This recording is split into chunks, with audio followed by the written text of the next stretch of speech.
Hello, Lisa here. Welcome back to my channel and welcome to this flip through first impressions, thoughts, feelings on the Ghosts and Spirits Tarot by Lisa Hunt.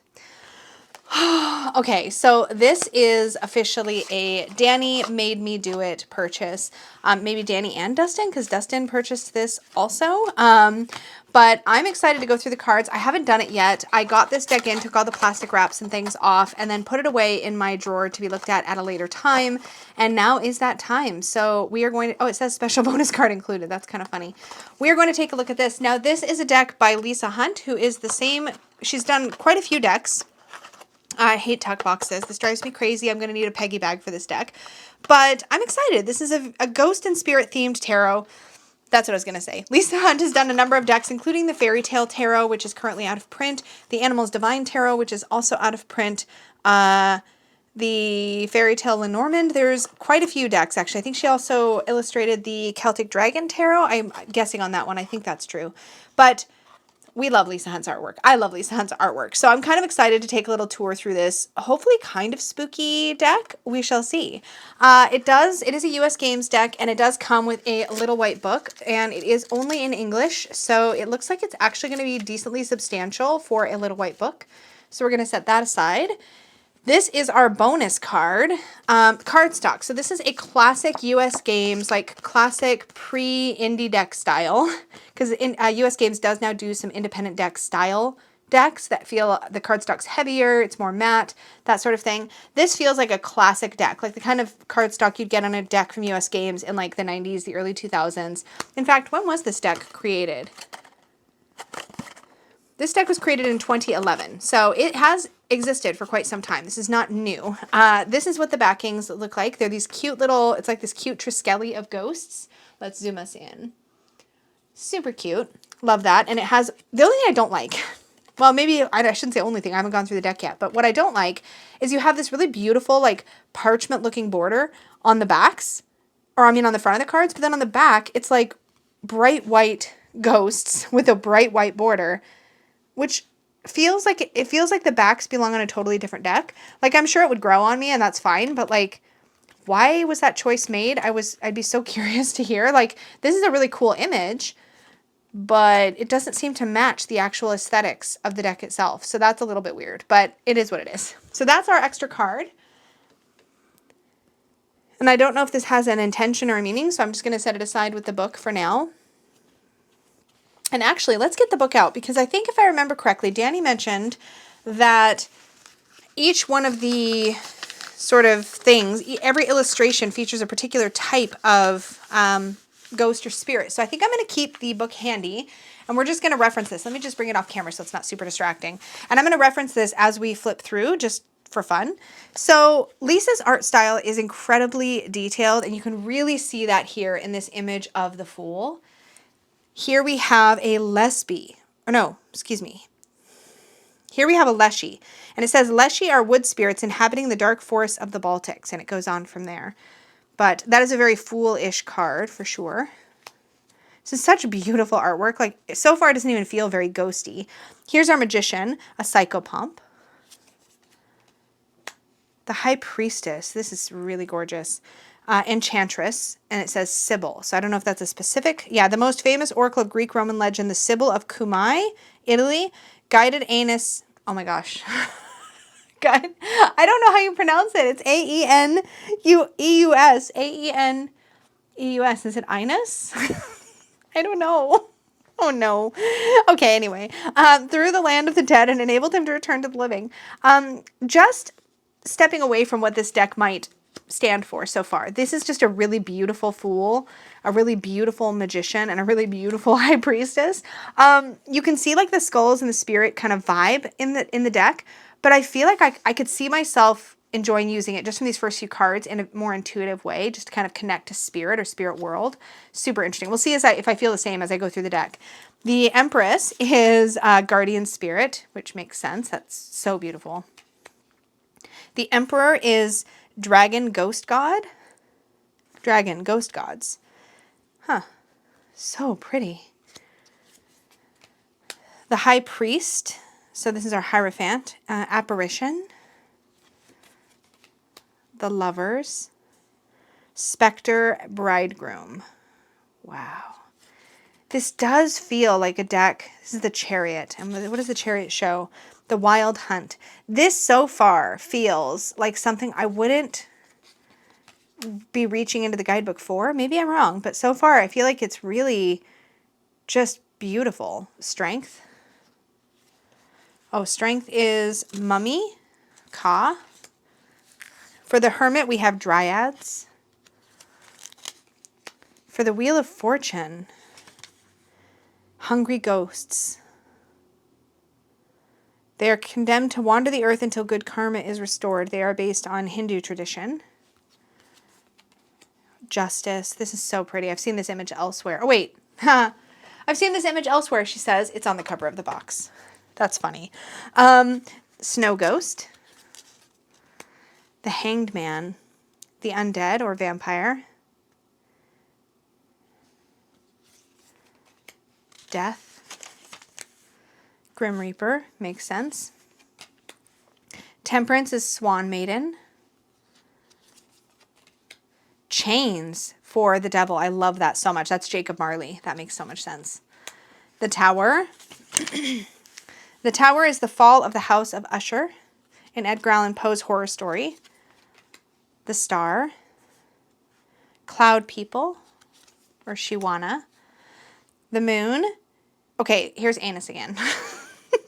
It's gotta be, somebody's going to be just groaning. Like, Lisa, this is not how you pronounce this, but I literally don't know. I'm going to say Aeneas's journey to the underworld. I'm clearly, you guys, I'm sorry.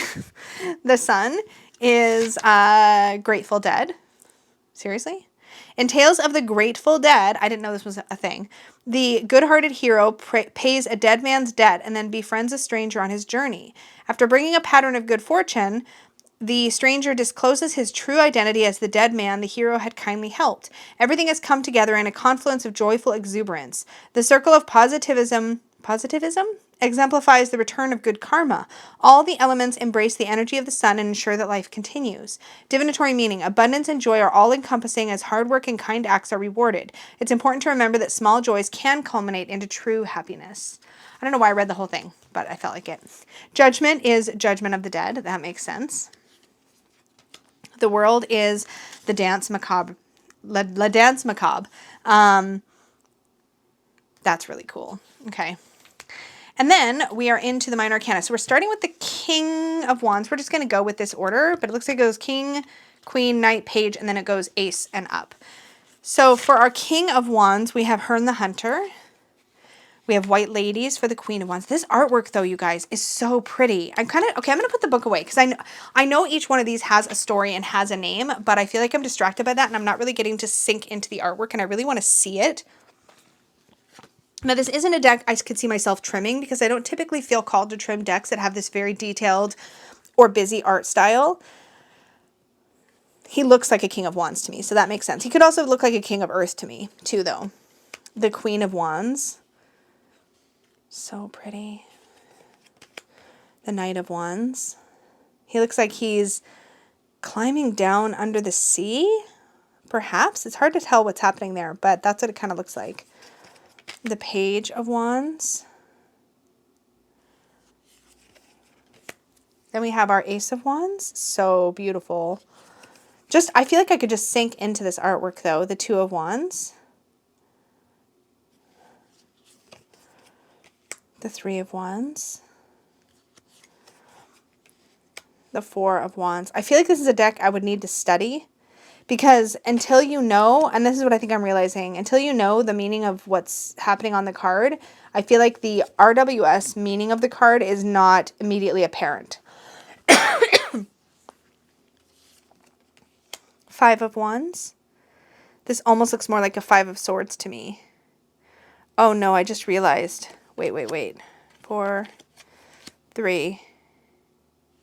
Let me just see what element she has associated with the suits. Because Lisa Hunt has in other decks associated wands with air and swords with fire. So I'm just curious. Let me pick a really obvious. Okay, make your dreams come true for the Two of Wands. The Three of Wands. Enjoy your accomplishments. Okay, it seems like it's traditional suit associations. I don't know. But that feels very Five of Swordsy to me. Six of Wands. Seven of Wands. Oh man, I want to love this, and I do. I love the artwork, but I'm really torn about the way that the artwork depicts each card. And again, without studying, I don't know if this is one I'd be able to just pull out and read with. Nine of Wands. Ten of Wands. Didn't I just... These two cards feel very similar to me. I don't know why, but they do. King of Wands. Wait, King of Swords. King of Swords, Lisa. Queen of Swords. Knight of Swords. Page of Swords.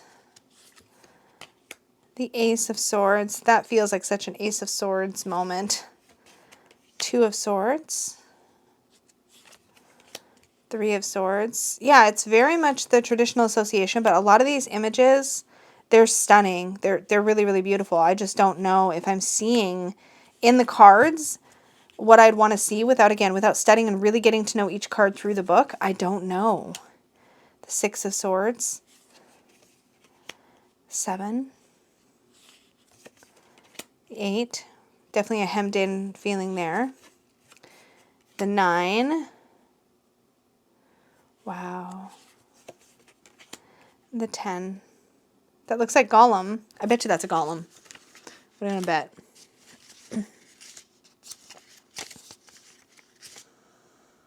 Nope, ghoul. It's a ghoul. Okay, we're into the cup suit. This is my favorite suit. So let's just see. We have our King of Cups. Our Queen of Cups. Knight of Cups. They do feel cupsy. Page of Cups. Looks like he's listening to the shell. Okay, then we have our Ace of Cups. Two of Cups. This looks very Pentacles-y to me. Yeah, you guys. Oh no. I love it. It's so pretty. But I feel like I'm not seeing the Three of Cups. The Four of Cups. I'm not seeing what I want to see in the artwork. And I know... I'm sure that, again, this feels like one of those decks that if you deep dive into it, it'll be so rich with meaning. Five of Cups and Six of Cups. The Seven. The Eight. The Nine. This is such a beautiful image. I feel like the thing with this is that it's so, so pretty, and I feel like if I learn it really, really well, I feel like it would do well. But there's like as Peggy would say, there's a big learning curve for me with this deck, and I'm just not sure I have the time or the wherewithal to want to study a deck like this. But oh, I'm going to have to really think about it. The Ten of Cups. The King of Pentacles. It's bugging me because I don't currently have a Lisa Hunt Tarot that's really like hit right for me. Queen of Pentacles. And I want one so bad. Like, you know what I mean? Knight of Pentacles. Page. That's Jack Frost. That's great. Then we have our Ace of Pentacles. Two. Three. Four. The Five. I don't know why I keep moving the other cards, but I do. Six of Pentacles. Yeah, like this artwork is just stunning. I think I just really genuinely love the look of the artwork. Seven. Oh man. And 9. 10. And that is it. Oh my gosh, you guys. Okay, so let me zoom out. I'm so torn because I feel like if you read, so let's shuffle and we'll do a random draw and then we'll see. But I feel like if you read, it all makes sense, right? But the thing for me with tarot is I want to see what I need to see in the artwork without feeling like I need to study it in order to get it. If I need to study it in order to get it, I feel like it creates a barrier to me just using the deck. And with a deck like this, I just want to jump in and start using it. It's so pretty. Now, if I only had 5 or 6 decks, man, would this be a great one to study and to have, like, if you were looking for like a really good, deep, like Halloween season deck, like October spooky season deck. I feel like this one would be so good if you were only going to have one. You know what I mean? Like where you could really sit with it and really get to know it. And maybe some of you guys are seeing something different than I'm seeing in the artwork. But while the artwork looks like it's going to be wonderfully rich in detailing what it is we're seeing, it's not rich in the sense that I'm seeing the hints at the Rider-Waite-Smith meaning in the way that I want to immediately, the way that I would read with a deck like that, like this intuitively. So I just want to see what a few look like on the table. They're so pretty. Oh, I got the Nine of Cups. Of course I did. Of course I did. By the way, the Nine of Cups is one of my favorite cards in general in a tarot deck when it's done right. So, okay, let's just see. Let's just see. I'm definitely not going to just like willy-nilly scooch this out of my collection or anything. I really feel like I really feel like the deck deserves a little bit of an attempt to get to know it and to work with it, but let's just see. So let's say this was an energy obstacle and advice reading. How would I do this? So let's see, Nine of Cups. Let's see what it says. The North Wind. On the back of the North Wind tells the story of a supernatural spirit who befriends a boy named Diamond. Together they flew to a faraway idyllic place that was metaphorical of heaven. Diamond had many adventures and learned valuable lessons during his travels with the beautiful North Wind. The boy happily embraced the spirit one last time and then was found dead with a smile of contentment on his face. The boy rides through a bright night sky filled with orbs and stars, emblems of the divine. The magical energy that circulates around symbolizes peace and wonderment. Flying through the sky reflects heightened awareness and a journey of the spirit. So the divinatory message is wishes do come true. You are flying high after overcoming obstacles that had prevented you from truly soaring. That's a beautiful message. Okay, well, okay, let's just see. So that's energy. Obstacle, Queen of Pentacles. Maybe you are going to want me to do the work. Deck, are you going to want me to do the work? Oh boy. So this is a Caliac Boer, B-H-E-U-R, Caliac Boer, I don't know. In Scottish traditions, Caliac Boer was a winter, I'm so sorry if I'm slaughtering that, was a winter spirit capable of summoning destructive storms. This is the Queen of Pentacles. With her staff, she beat down vegetation and suppressed the soil with an icy grip. But the arrival of spring diminished her strength and forced her annual retreat into a gray stone. Despite her cold temperament, Caliac Boer was an important part of the seasonal cycles, forcing the land to go fallow and rest before the return of lush greenery. The golden earthy hues impart a feeling of warmth despite the snow. The spirit's elderly appearance displays her wisdom and experience. The three withered sunflowers, above her here, the three withered sunflowers exemplify the necessity of cyclical changes, birth, death, and rebirth. With a pragmatic mindset, prosperity will reveal itself in a multitude of ways. Seek the advice of someone who is a good money manager. Make plans for the future. Now, if I was looking at this in a obstacle, I might say, okay, maybe I'm feeling like things aren't moving forward the way that I want them to because I'm in that period of rest before I can actually plant new seeds. And so maybe I'm not feeling like the growth is happening, right? Like in an obstacle position, how would I look at that energy? That might be how I would interpret that. And then let's look at the advice. We have the Knight of Wands. Okay, this is kind of growing on me as I do a sample reading. But we'll see. Okay, the Knight of Wands. Hiku, H-I-K-U, was a Hawaiian hero demigod who traveled to the land of the dead to bring back his wife, Koela. Hiku canoed to the edge of the sea, where he was lowered into an abyss on a vine rope. See, it did look like he was like going underwater, but he's actually over the edge of the sea, so that image makes more sense. The eyes of curious spirits watched as his wife's spirit joined him for a delightful swing. When Hiku signals his friends to pull the vine rope back up, his wife attempted to escape by transforming into a butterfly, but Hiku quickly captured her and carried her to the surface. When the butterfly united with the corpse, spirit and body merged and Koela returned to consciousness. The edge of the ocean surface represents restrictive thinking. The lowering into the abyss parallels creative thought processes that are exploring deeper waters of the unconscious. Okay, so this is for the Knight of Wands. Be prepared for some adventure ahead. You may receive news of an upcoming trip, a change of venue, or an opportunity to exercise your creative potential in unexpected ways. Okay, there is a little mini story with every card, and that's kind of growing on me. Okay, fine. I think I really owe it to myself to give this one a try. I'm trying to think of what is the other sort of, so I've got a couple decks I'd like to use in the Halloween season. And one of the other ones that I like to use is the Bohemian Gothic Tarot. And I have to say, if I'm going to take the work to really study and get to know a deck, this one This one feels like it's, I don't know. I feel like I can't compare this to Bohemian Gothic because Bohemian Gothic has a very dark, spooky kind of feel. Despite the fact that the whole theme of this deck is ghosts and spirits, it doesn't feel like it has that spooky feel. It feels like it has a deep connection to the spirit realm feel. It feels like this could, if I really took the time to get to know it, be a really good deck for mediumship work or spirit communication, because it feels like it has the potential for that kind of depth if I really get to know the cards, but I feel like I definitely have to deep dive into it.